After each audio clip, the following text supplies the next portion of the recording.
Riverside. Watch out for more closures. Crawling on the BQE both ways between Hamilton Avenue and Cadman Plaza, and westbound between Kent Avenue and Cadman Plaza. The exit ramp is closed. Eastbound Brooklyn Bridge, BQE ramp. So you're going to be jammed from that Manhattan side, and you're going to be forced off to exit at Tillery Street. More stop and go. This is that's the Williamsburg Bridge, Delancey Street, and also more closures. Eastern Parkway, westbound between New York Avenue and Grand Army Plaza. Prospect is crawling near Ocean Parkway. Ocean Parkway is going to be closed at the belt to the Prospect. And yeah, just expect all these delays all over Brooklyn. Mass transit, more delays. Brooklyn subways and also the B8 buses today.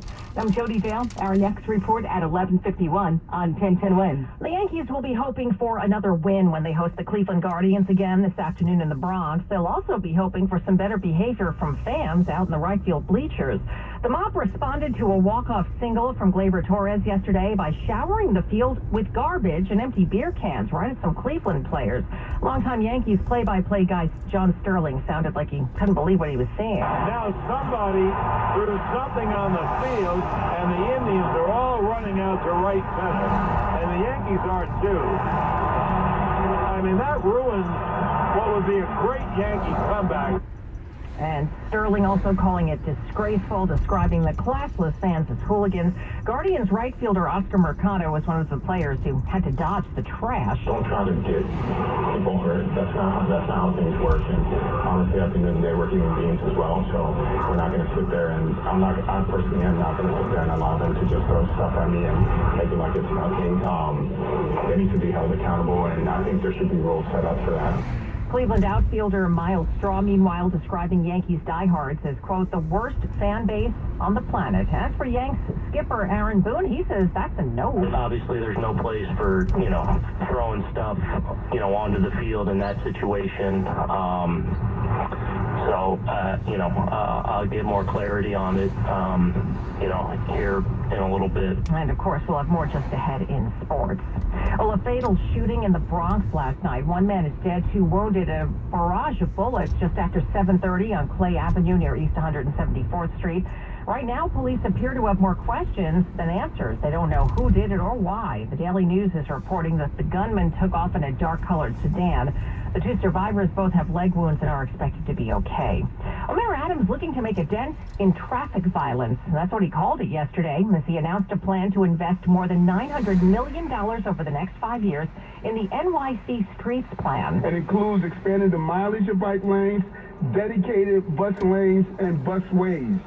And it builds on the work we're doing to reform on-street parking and reduce the number of dangerous vehicles and drivers in our city. This follows the plan announced earlier this year to redesign 1,000 city intersections to make them safer. The mayor is also urging Albany to allow the city to set its own speed limits and control its own red light cameras. Wins news time, 11:45 now. 1010 Wins Sports. Here's Greg Caserta. Isaiah Kiner-Falefa delivered his first signature Yankees moment yesterday with a game-tying double off Cleveland closer Emmanuel Clase with the Yankees down to their final strike. IKF then scored the winning run when Gleyber Torres singled them home, putting the Pinstripes in position to sweep this afternoon and pick up their 10th win. Even yesterday's starter, Nestor Cortez, sang the praises of the Yankees shortstop. Obviously, he did great things in Texas, and getting him over here, obviously we were looking for a shortstop, and he kind of fit the deal, and he's been great so far. Hopefully, he can continue. Kiner-Falefa has now hit safely in 5 straight to raise the average to 298. 135 first pitch on WFAN with Garrett Cole taking on Aaron Savali. The Mets are angling for their 5th straight series win later in Arizona. Teams were in the same position last weekend at Citi Field when the Mets won the 3rd and deciding game. Tyler McGill will look to improve to 3-0 against Arizona's Madison Bumgarner.